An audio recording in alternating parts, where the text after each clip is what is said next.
There are 4 different types of common geometric shapes that can be created easily with different digitizing tools.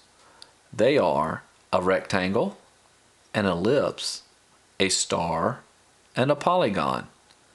You can make any of these shapes filled in or as outlines. To create one of these shapes, simply click on one of the geometric shape tool icons, then click the drop-down list of fill methods and select how you want the shape to be filled in. To create the shape, left-click and drag the mouse to make the desired shape the desired size.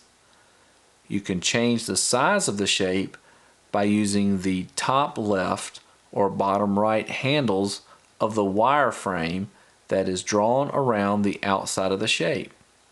You can also rotate the shape by using the handles on the top right and bottom left of the wireframe.